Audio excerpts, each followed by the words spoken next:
Hello, welcome to Godfather Barbecue and Italian. So Tina, look, we got an all-time classic right from the area of Italy that my mom and grandparents were from the Campania region, which is basically Naples. We're making steak Pizzaiola today, okay? I mean, we talk about this all the time, right, Tina? It's simple, easy, delicious. And when we talk about delicious, this is a flavor bomb, and it comes together in 15 minutes. And people, it's another one of these dishes. You go to a restaurant or you hear Pizzaiola and you think it's some big production, fancy. Folks, if you can fry a steak, the rest is, I mean, it's so simple, you'll see.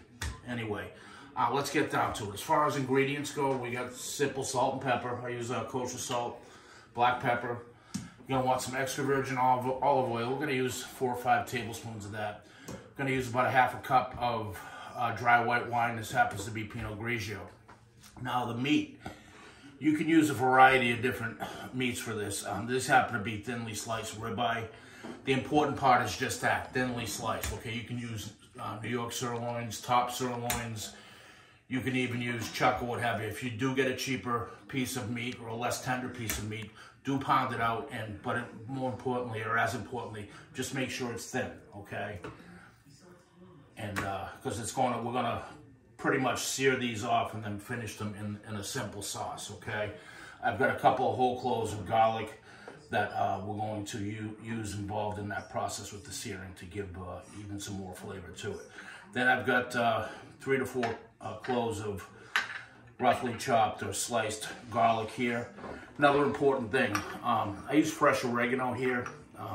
Another dish I use it in. I don't use it a lot. If you've followed us, you know that, but this is a must here. It's just that way. It came from Naples. Try to use fresh oregano here.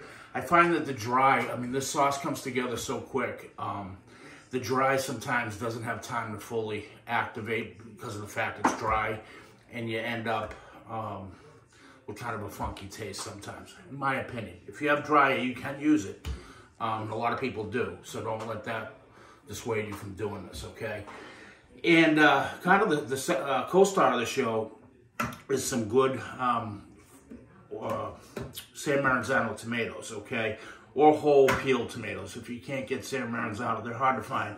If you do pay for them, make sure they're certified DOP, okay? That the real thing's a lot of counterfeit or San Marzano style tomatoes out there. Don't waste your money, okay?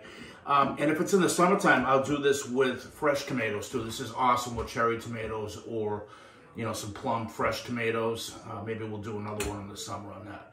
But in the meantime, let's get busy and we'll see you back in a second. All right, so we're getting ready to sear the steaks off. Got my pan heating up, but one thing you do want to do is season both sides, salt and pepper. Give it a pat. Same thing, side 2.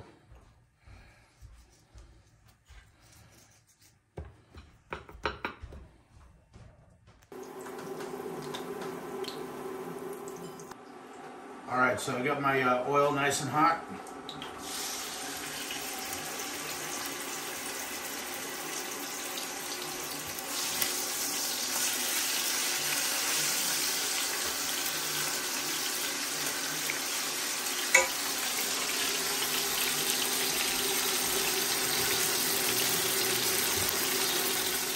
All right, so we've been going about 3 minutes on the first side here. We're gonna flip. Don't worry if you're, because the meat's gonna release some water into the pan. We drain that off before we start on the sauce. So see that nice browning? That's what we want.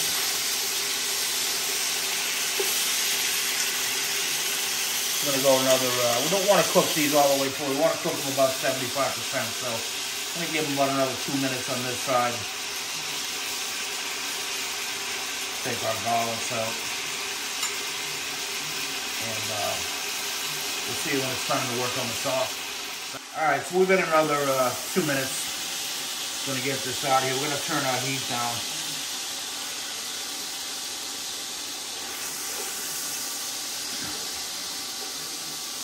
Smelling good already. Actually, we're gonna go, you'll see that water starting to evaporate there, so we got a perfect amount. We don't need to drain anything. I'm gonna go ahead and in with the garlic.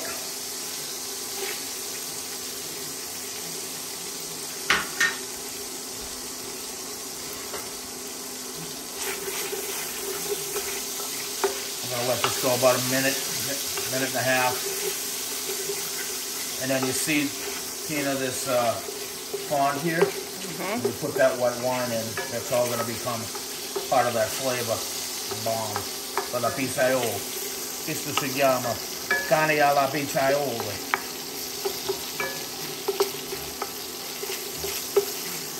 The garlic getting a little bit brown here. We're going to kick our heat up a little bit.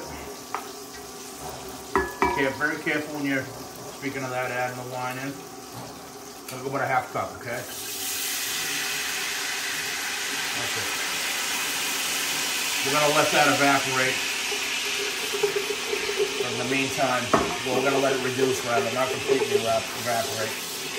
In the meantime, working around and scrape that fond up. I'm going to let it reduce in half, and then we'll see when it's time for the kosher, the tomatoes.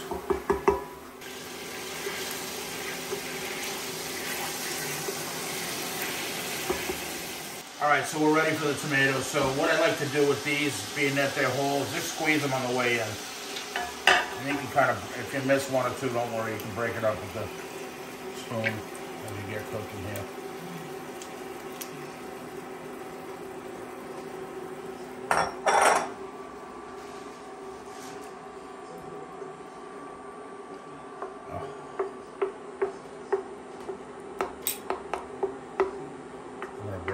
To a simmer. We're going to let this, once we do that, break these up a little bit more. We're going to let these go about 5 minutes. From here, we got about 10 minutes. So we're going to let these get up to a simmer them for about 5 minutes. We're going to add the meat back in, finish cooking that in the sauce for another 5 minutes. We're going to be done. It's like, I mean, restaurant quality that comes in 10 minutes, 15 minutes. It's crazy. Excited to see you at that point.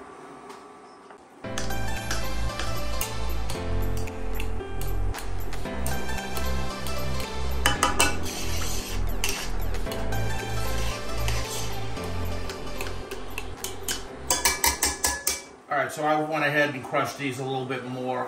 It has to be chunky, okay? It's rustic. That's the traditional way. So don't worry about making a puree or a smooth. Don't do that, okay? And don't use puree with this. In worst case, use canned crushed tomatoes.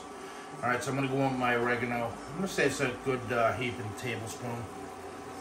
And this is going to bring some flavor to the party that is certainly going to be distinguishable when we eat it. All right, so again, I'm going to let this go about another 4 minutes or so. And we're going to add our meat back. All right, and the other thing too, give this a half teaspoon of salt, half teaspoon of pepper at this point. So we're going back in with the meat. Oh, I cannot wait for this, Tina. It smells, that oregano is like killer. And this is ribeye, Tina. This is I love ribeye. My favorite, I know. That. That's why you like prime rib so much too, because that's yes. Clearly. Don't forget the juice in the meat, please. Okay, so I'm going to just give this a gentle stir. Make sure the steak is covered as best you can.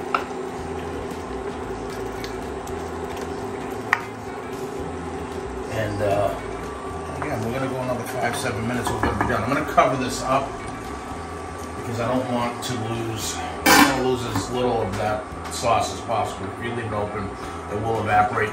If that happens, just add a little water to it. Okay, not a big deal. We'll see you in 5.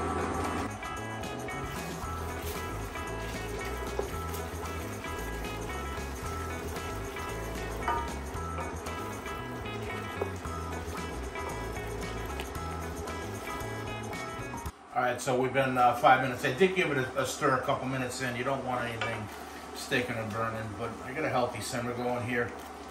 So we're looking done. The steak is nice and tender. The sauce is just perfect consistency. It's not runny. Okay, if it happens to be, then let it go a couple minutes more with the lid off. Okay, that'll tighten it up. And it's time to plate it up. We'll see you when it's looking all pretty. All right, Tina, so what do you think? It looks good. All right. Smells good. That's only part of it. And I love ribeye, so. All right. You've never had steak pizzaiola, huh? I haven't. Okay. You're in for a treat, little lady. Little lady. Yeah. Is that tender enough or what? Mm-hmm. Okay. I don't really have any, a little bit of sauce. And you were worried about flavor, right? Look at that. Folks.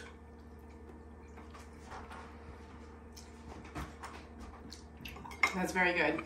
You know, it's almost like a fresh tomato sauce because it only cooks for so little time. But the San Marzano quality tomatoes, it's like they're cooked plenty, and they're sweet, but the wine brings everything together. The garlic, that's a home run for 15, 20 minutes. It is very good, and I will say, to be honest, I didn't think this sounded too good.